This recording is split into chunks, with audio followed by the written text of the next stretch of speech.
biggest ever international maritime event, 50 plus navies participating. The International Maritime Seminar, the City Parade, the Maritime Tech Exhibition, the MILAN Village, and then finally the ships will go out to sea and exercise. In a world increasingly engulfed in conflict and competition, MILAN 24 will be a beacon of hope with its theme of camaraderie, cohesion, and collaboration.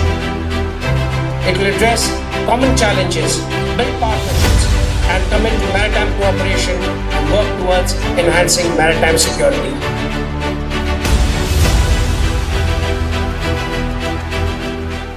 Shifting our focus now to the Indian subcontinent, the Indian Navy will host its largest ever multilateral exercise, MILAN 2024, from the 19th of February till the 27th of February.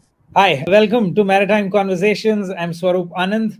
I am joined by Commodore Srikant Kesnur. Hi, Commodore. How are you doing? Good evening. Good evening. Greetings to everyone, and wonderful to be back on the Maritime Conversation.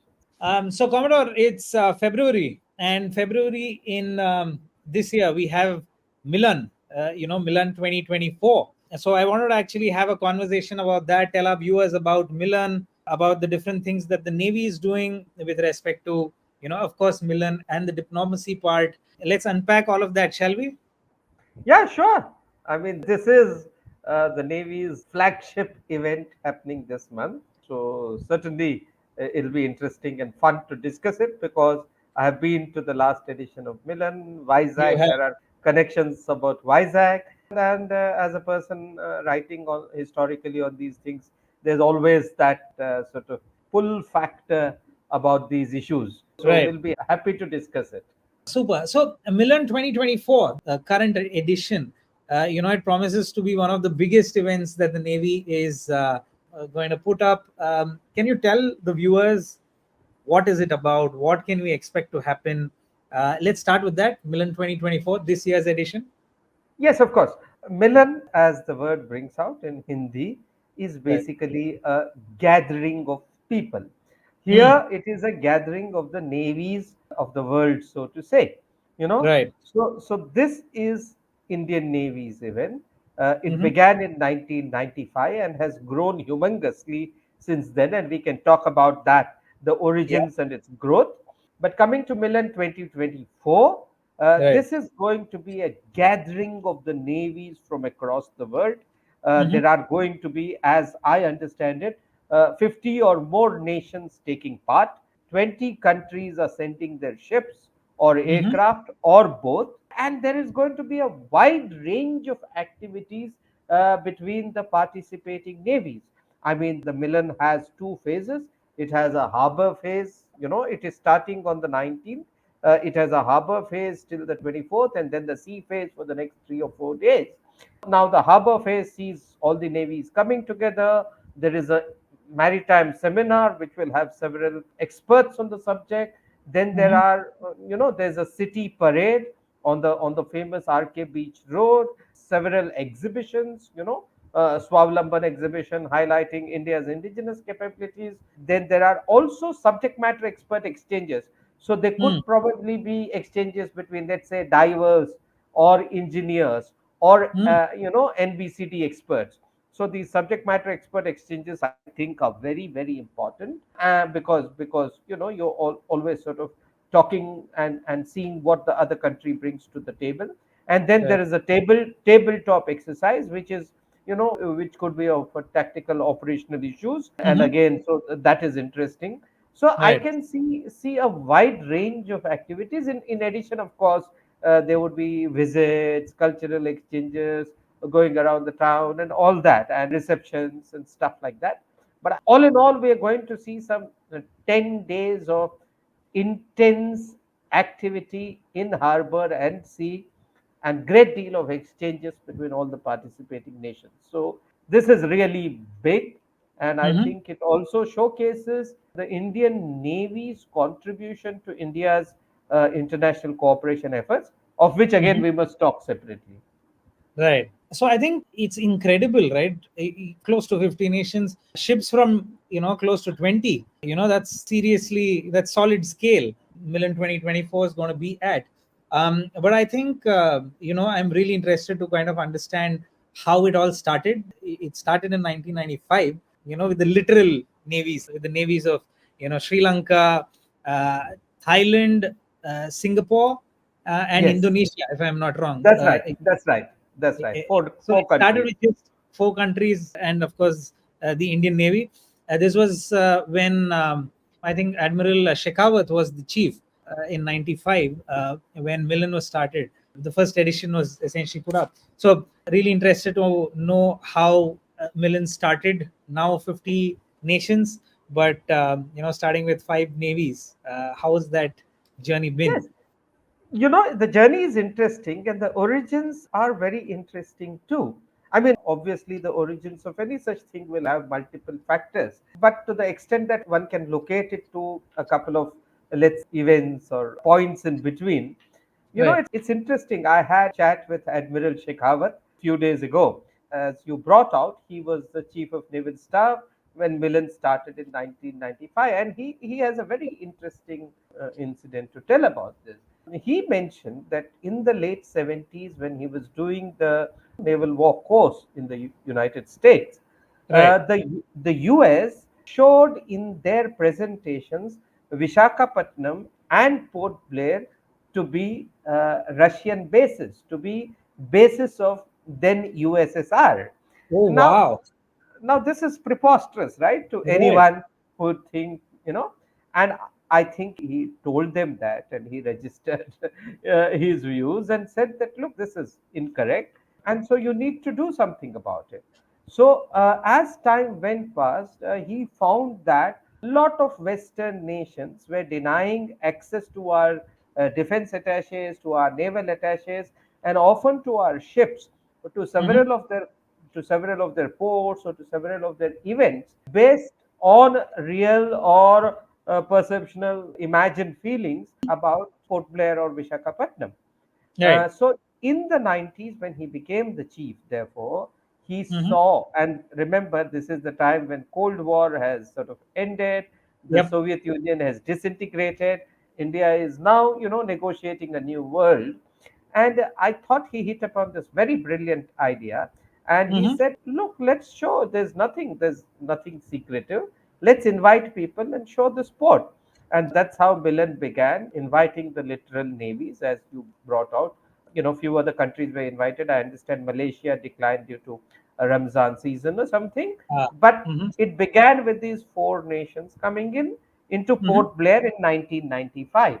That's right. And as Admiral Shekhawat says, he says the whole idea was simply he defines it as opening of doors. So Hmm.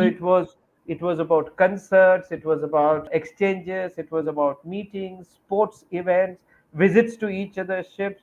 At that time, there was nothing operational on the agenda. In fact, he said specifically, he said that even I didn't go for the first thing. We didn't want to make it big ticket, and it had a very kind of modest beginning. The late Admiral Sushil Kumar was the fortress commander then. So it Right. was under his aegis that Milan started in 95. And you see, within the next edition in 97 itself had more participants. And then it picked up momentum biennially happening in Port Blair over a period of time. Lots of literal navies coming in, and then I think after the last one in 2018, and in these 20 years, it sort of galloped. It didn't happen in 2020, planned in Vizag, but didn't happen because of COVID. And Hmm. 22 was when the first Milan in Vishakhapatnam happened. I think that Right. was 11th edition of the Milan, but the first one in Vishakhapatnam, which had Right. 39 countries. I was there Right. Right. for the seminar. It had 39 countries, 40 including India, and Right. now we have 50 or more. So Right. Swaroop, see, in about in less than 3 decades, the participation has increased from 4 to 50. That's more than a 12-fold increase. Yeah. And now you have so much happening, so many exchanges. I mean, you needed a place like Vizag, which had more in terms of space and Hmm. more in terms of what you can do between various participating navies. Right. But I think it's really become the flagship initiative of the Indian Navy, and it's doing a lot of good. It's come a long way, It as I has. call it, from opening doors to partnering together for the future. I think we can say that's what Milan has been all about. Yeah, I think you mentioned that it's going to be 5 days, maybe and more. And of course, you said that there are going to be harbor programs. There are going to be different kinds of programs. Can we kind of unpack what are the different events that are going to be put up at Milan? Explain it a little more. Also, I think if you can touch upon how it basically helps, the Navy and of course the country at large. Yeah, I'll certainly answer that, Swaroop. The question is in two parts. Let me take them both separately. See, 19 to 27th will mean it's almost 10 days. So about 4 or 5 days of harbor phase and the balance in the sea phase. So while we may not have a listing of all the activities here, as far as I know, the harbor phase has a maritime seminar which will have several top rated maritime experts speaking on various issues. Then there is a Right. city parade, the famous RK beach, which is really splendid. It's in the evening, and it's wonderful. It is a spectacle for people who are watching it. There is a subject matter experts exchange, and as I said, it could be on different subject matter experts. There Mm-hmm. is also a Swawalamban exhibition which will showcase India's indigenization efforts. Mm-hmm. Then there is also a tabletop exercise that's happening. In addition, there will be call-ons on chiefs, with our chiefs or with the CNC, or on important city dignitaries. There might be ship visits and stuff like Right. that. Mm-hmm. Also, the Navy is showcasing, as I understand it, the DSRV, Deep Submerged Rescue Vessel.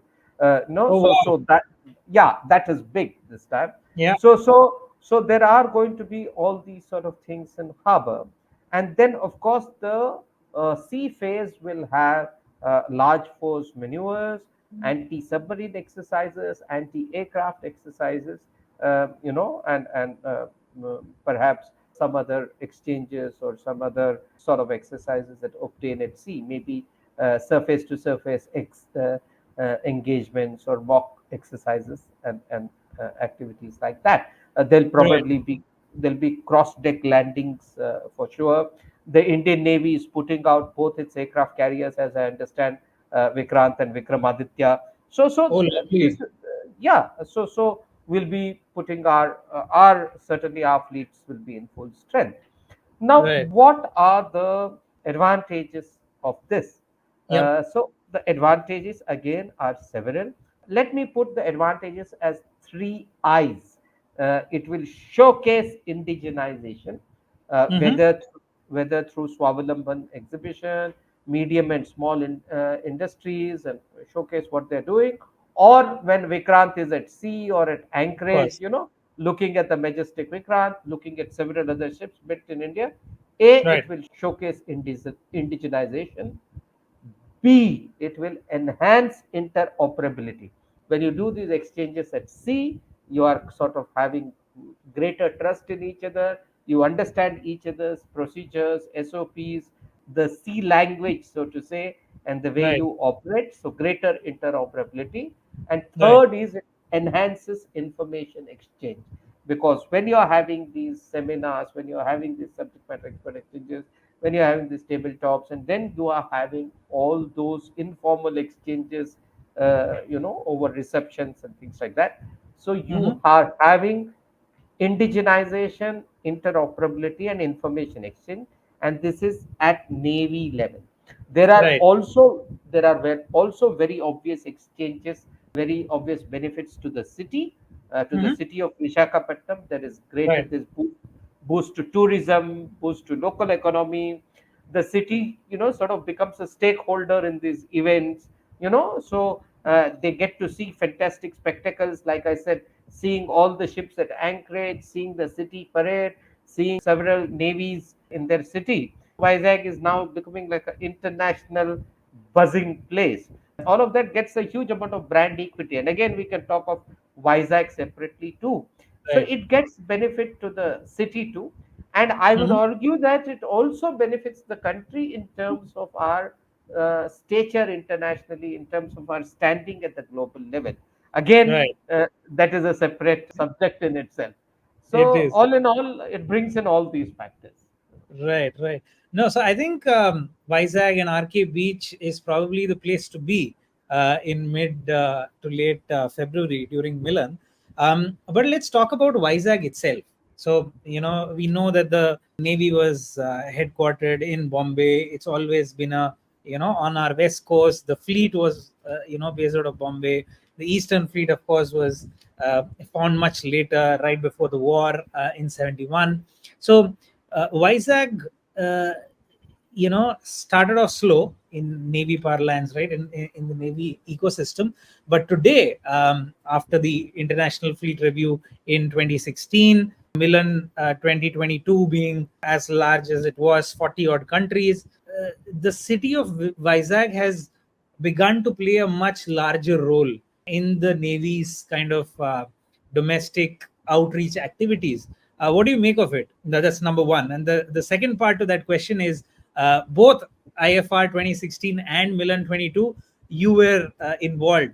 So, would really want to understand your experiences with both these events, in particular, and of course, Vizag being the new, I won't say talk of the town, but the new town. you know? Yes, I think you said it. Vizag has become this great, buzzing, hot maritime destination, so to say. Right, And you're right, it began modestly, starting as a small base in 1939, right, then being designated as a command in 1968, the right, Eastern Fleet forming just a month before the war in 71, but going right. on to play a big decisive role in the 71 war, and That's right. thereafter sort of making its way up with enhanced force levels and things like that. Now the history of Vizag naval base itself probably needs separate podcast, That's but right.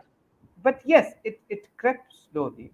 I think, and I was there at one particular key time. I was commanding Jaleshwar, where and in 2012 to 13, and just a few days after that, the big cyclonic storm Hudud happened, and it Right, sort of ripped the city apart, affected the navy, in many ways, infrastructurally, hugely. right, But I think that in a way provided the fillip, the boost, because by that time it had been announced that International Fleet Review is going to happen, right. 2016 in Yeah, Vizag.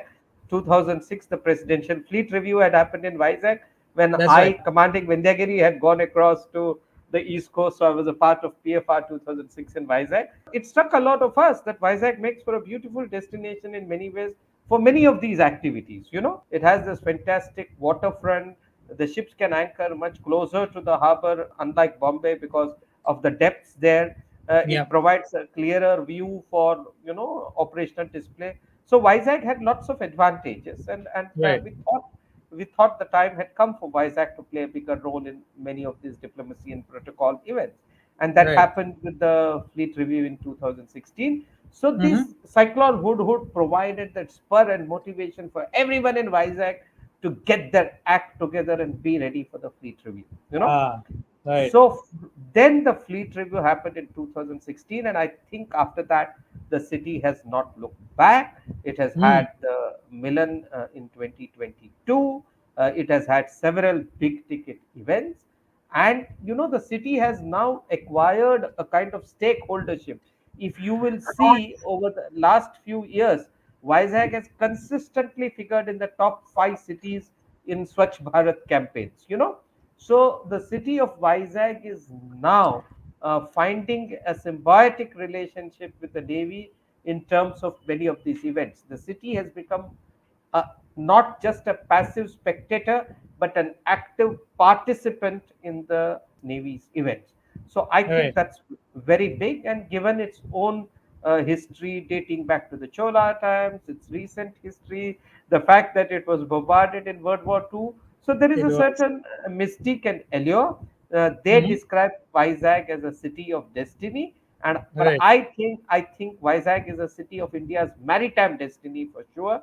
And now, if you see, its shoreline is dotted with the submarine museum, the Sea Harrier Museum, the Right, TU Museum, and the sort of Arke Beach Road, which right, is abutting the sea. So it's a beautiful place. So I think right. Vizag should rank up there as one of the loveliest maritime cities in the world. My own experiences, like I said, I was 2006, though based in Bombay. I Hmm. went for the presidential fleet review, commanding Vindhyagiri. Then I commanded Jalashwa in Vizag, and immediately after that, Hudud hit. And I was director MWC, coordinating the international seminar and publication of all the books for the presidential fleet review in 2016.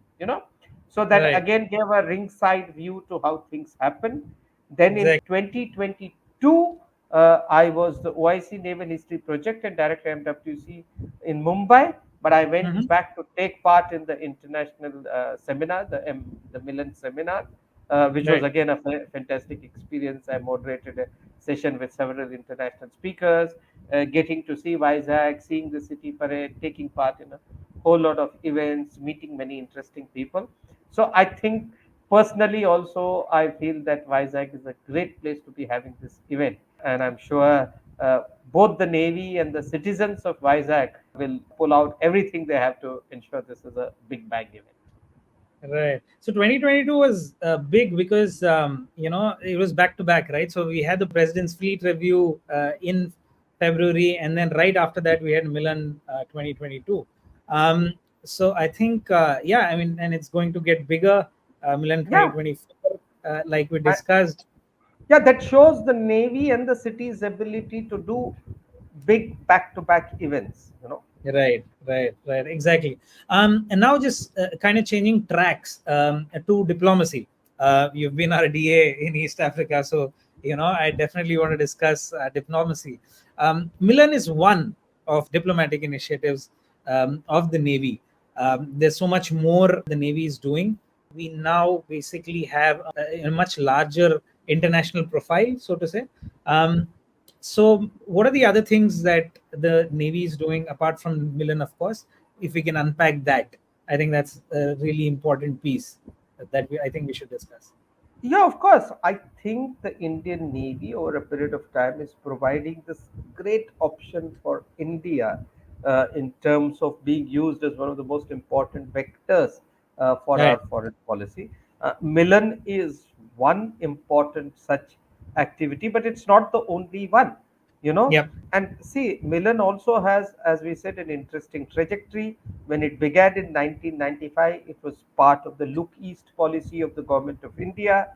Then, Right. in the last decade, as Look East became Act East, it was the Navy which provided a palpable physical manifestation to the Act East by sending ships, by deploying ships in different parts, by having exercises with countries, by having all these multinational exercises.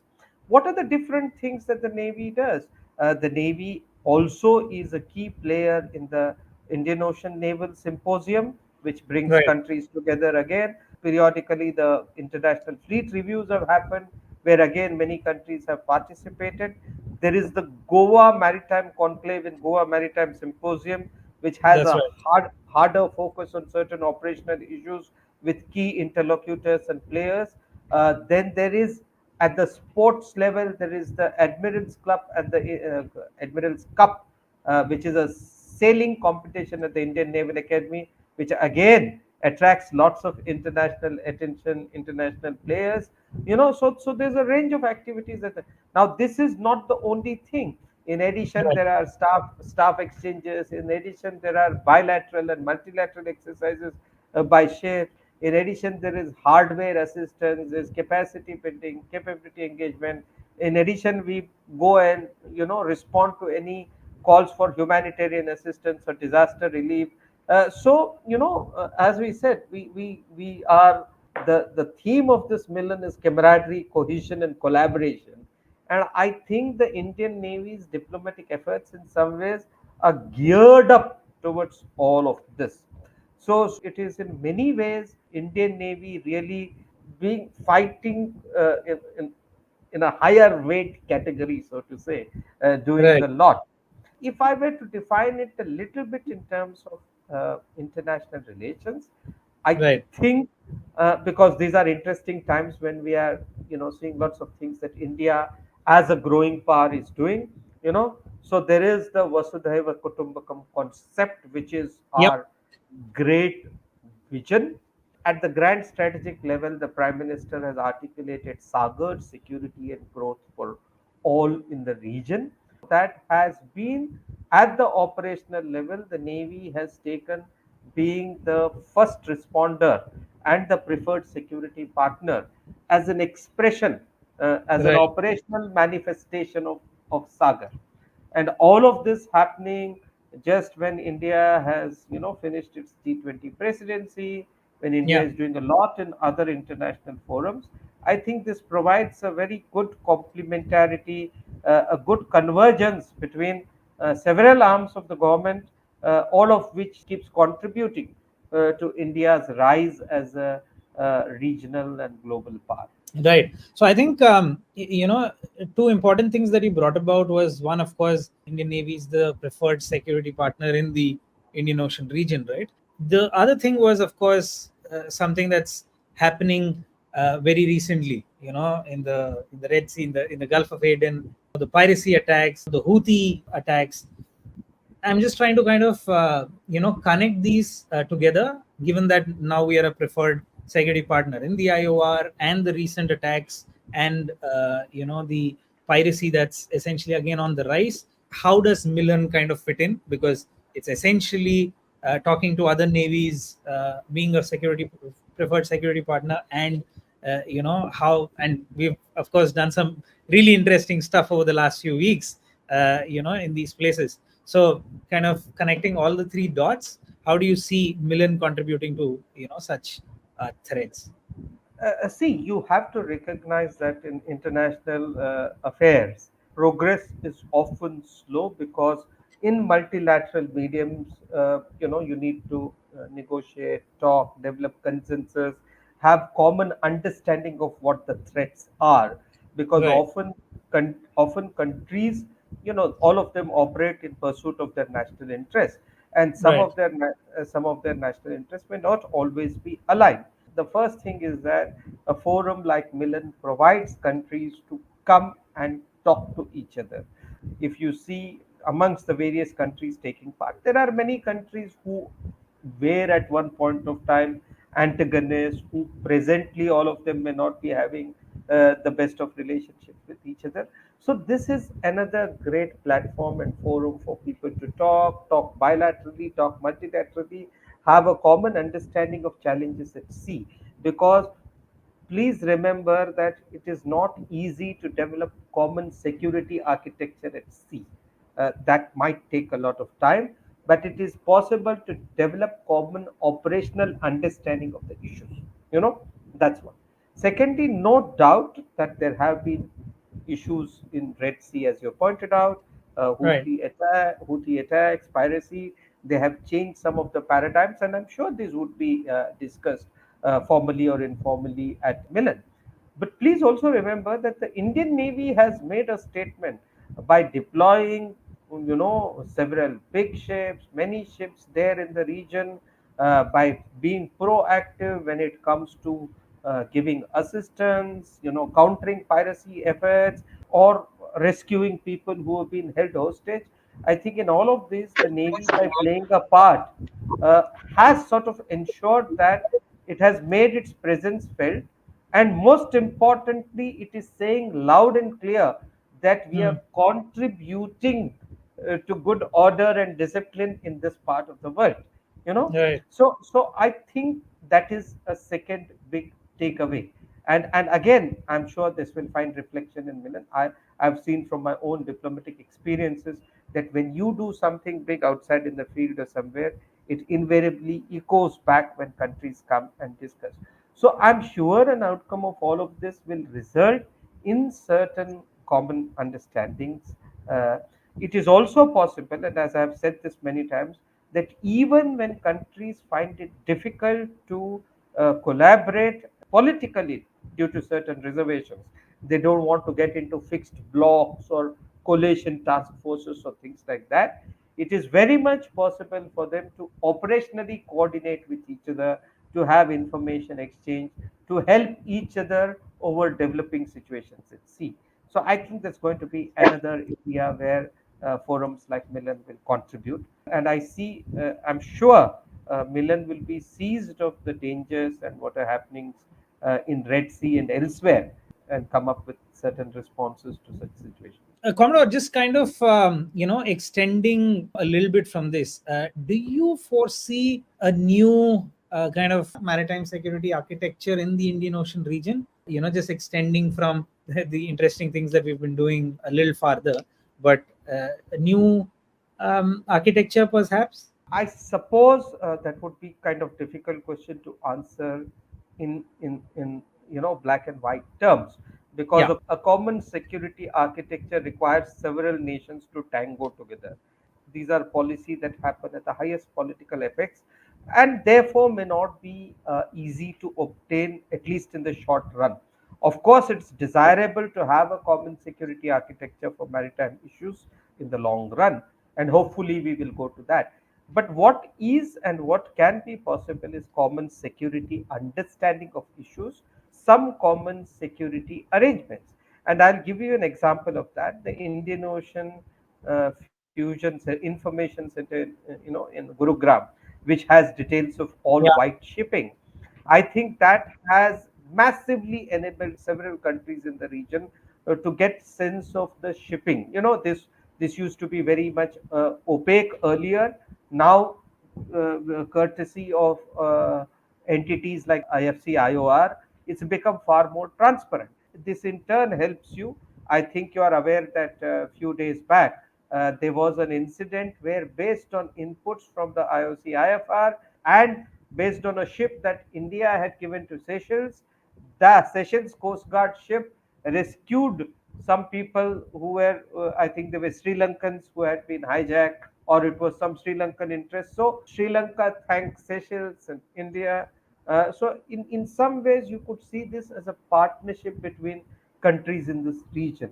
So India, being the big player, will still probably have to play a bigger role, not merely in terms of information exchange, but also in hardware assistance, in capability enhancement, in capacity building, and a whole range of issues. But it may be possible, given the revival. In some ways, the Houthi attacks have given us reality checks that the seas always need monitoring. Just as we say, eternal vigilance is the price of liberty on land, is the same principle that happens at sea. And at sea, you need eternal and constant policing. So I think that will lead to common understanding of the problems, from thence to some common security arrangements, informal, Hmm. which at some stage could formally get enshrined into a common security architecture. Got it. Uh, hope, Hopefully, we shall await that. Super. Thank you, Commodore. It was lovely having a chat with you about Milan 2024, the biggest Milan thus far. Thank you, Swaroop, and wonderful to be back again, and look forward to more conversations. Thank you all for joining us on Maritime Conversations.